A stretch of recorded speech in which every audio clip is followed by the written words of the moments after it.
You're listening to Sip and Grow the podcast, the show where we taste awesome, delicious wines while having unfiltered conversations about our passions, experiences, struggles, entrepreneurship, and life. My name is Nicole Di Pasquale, and I'm a wine enthusiast just trying to pursue her passions and dreams while taking you on the journey with me, one episode at a time. My ultimate goal is to not only bring you wine knowledge and value, but also inspire you to enjoy your process and journey in pursuing your passions and dreams. Because guess what? The person you become while enduring the process is more important. So sit back, grab a glass, and let's sip and grow together.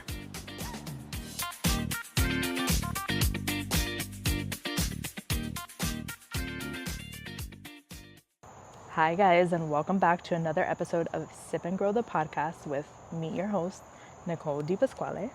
So today I have a Tempranillo that I got from Total Wine for about $17.99 to try and test out. And I'm excited. I'm excited because this is from an area in Spain called Ribera del Duero. So Tempranillo is like, supposedly the best Tempranillo is from that area. So think of us looking at a map of Spain. We're looking at a map of Spain. It's in the northern part of Spain, but you have Madrid here, right? Then you have Ribera del Duero, and then like to the right, if you're facing a map, right, you have La Rioja. So Ribera del Duero is located southwest of La Rioja, which La Rioja is a very popular wine region in Spain. And supposedly this is the place to drink Tempranillo. So Tempranillo is one of the most popular red wine grape varietals in Spain, and they tend to say, so in Ribera del Duero, they say, or their nickname for this grape varietal is called Tinto Fino, because they say it's the best Tempranillo is found in Ribera del Duero. So these berries tend to be like very small with thick skin, almost kind of look like black in color, but they give really intense flavors, and they're supposed to be very complex. Like they give you a complex wine, which sign me up, we love that. But let's go ahead and open it and test it out. I feel like the price point isn't terrible. I mean, it is from Spain, so like you can get really good price points from Spain, but $17.99, it's not that bad. This is a 2021 vintage. We love that. Oh, I don't want this to fly away, so I'm gonna put it here.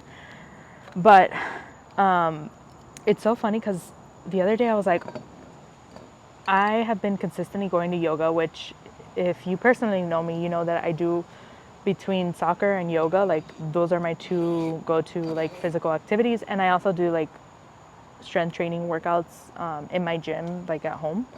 But just because I have knee problems, that if I don't do strength training, then all the other stuff I do, I'll probably like mess up my knee again, which we're not going to do that because we are living healthy lives and strength training when we need to, and playing soccer and doing yoga, and we love that. So in my yoga class the other day, shout out to freaking Tazz, which love your classes and love you, Tazz. You're an amazing instructor. He always spits like facts and truth, and I don't know, he always tends to say exactly what I need to hear in the moment, which I feel like in life in general, like you always have those, if you're aware of situations or if you pay attention to everything that happens to you, everything is always happening for you, not against you.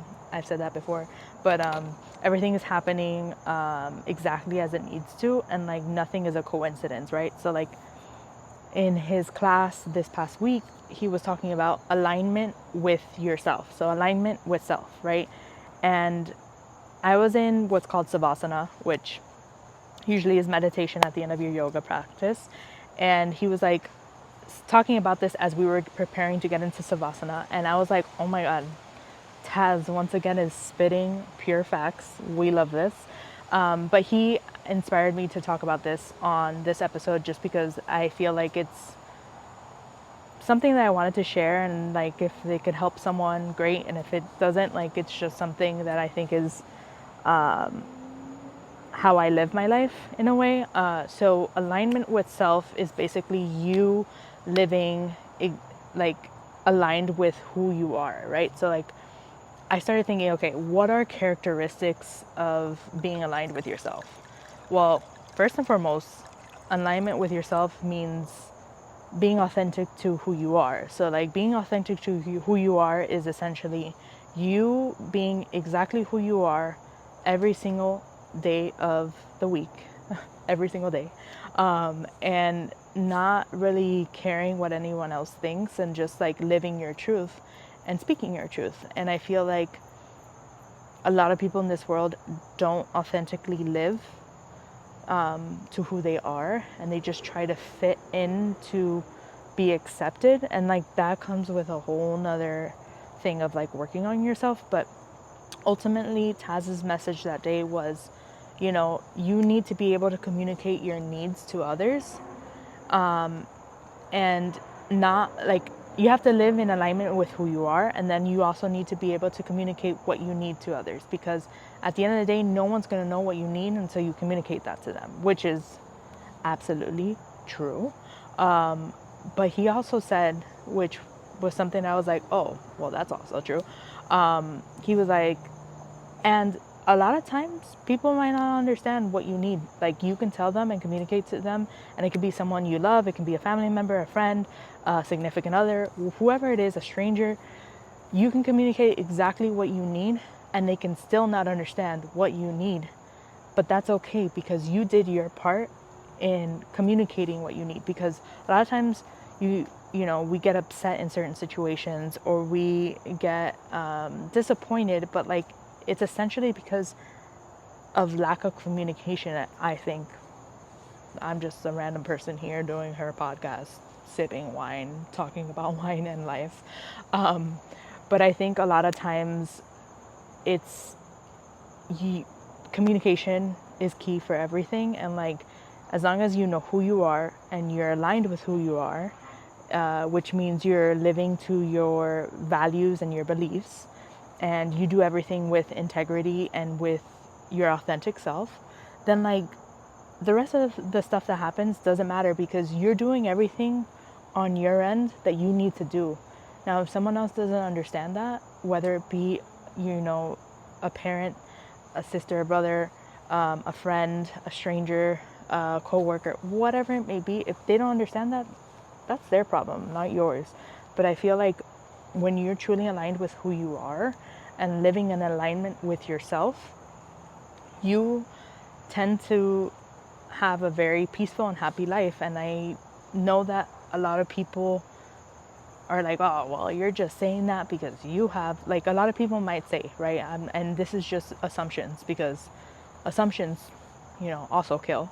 But assuming, like, and I am also going based off of like conversations I've had with like strangers, but like a lot of people always complain about their situation.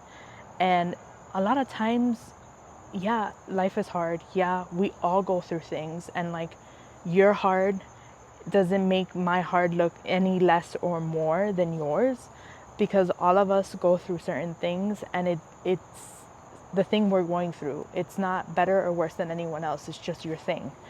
And I feel like a lot of people will be like, oh, well, it's easier for you to say because you have X, Y, and Z, or you have these resources, or you had this.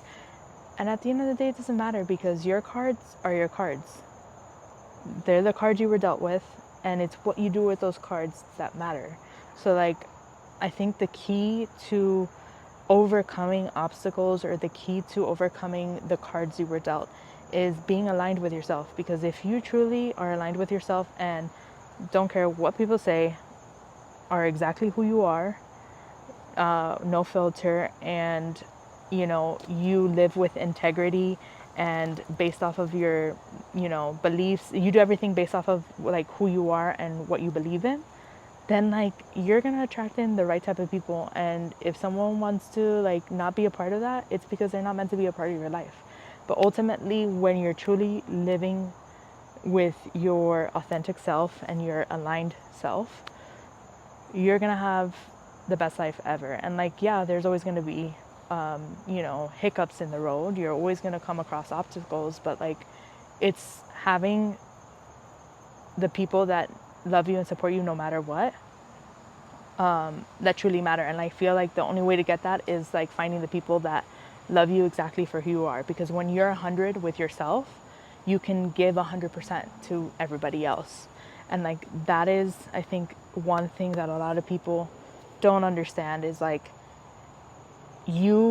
sometimes people might view things that you do as being selfish, but ultimately in that moment, it's exactly what you need to do in order for you to be 100, to give that other person 100%. And like, no one should be mad at you for doing that, because ultimately you're choosing yourself, and only you know what you need. And when you know what you need, you got to communicate that to people that you care about, because that's the only way to like grow in relationships and build really deep and meaningful relationships with other people, you know? So with that said, let's go ahead and taste this Tempranillo from Ribera del Duero. So immediately on the color, it's like very deep ruby red, like almost like a plum, like the skin of a plum, like a dark plum, obviously. Ooh, I'm immediately getting hints of vanilla and like dark fruit notes. So like black fruit notes, like blackberry, even like, what is that? Huckleberry too.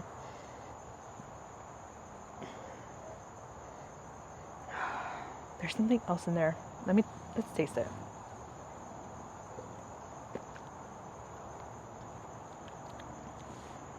Oh my god. So heavy on heavy on the vanilla, heavy on the black fruit notes. It's not as tannic as I thought it would be, but it is very medium to full bodied, and it's almost like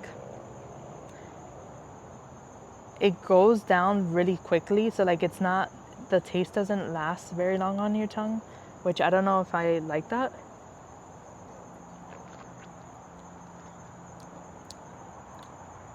It's like, it has like medium tannins. It has like medium tannins, but it's not as harsh as the other wines that are very tannic. But it almost has like that cherry, blackberry note to it with vanilla. And then it's like, for me, it's not very complex. So I'm not a huge fan of it. It's not bad. It's good, but I'm not really like, I don't really like it that much. Like, I would say my rating for this wine would probably be a 7.4 out of 10, just because like, I don't really like the taste of it. Like, I would pick another red wine versus this one, but I don't think it's a bad Tempranillo, if that makes sense, but not my favorite, not my cup of tea. But let me know if you try it. Let me know if you like it, and I will see if anybody else in my house likes this wine, because it's not my favorite. It's not bad. I'll drink it, but it's not like I'll buy this again to drink it. You know what I mean? So I hope you get to try it, and I hope you have your wine tonight. And cheers to another episode. I'll see you guys on the next one.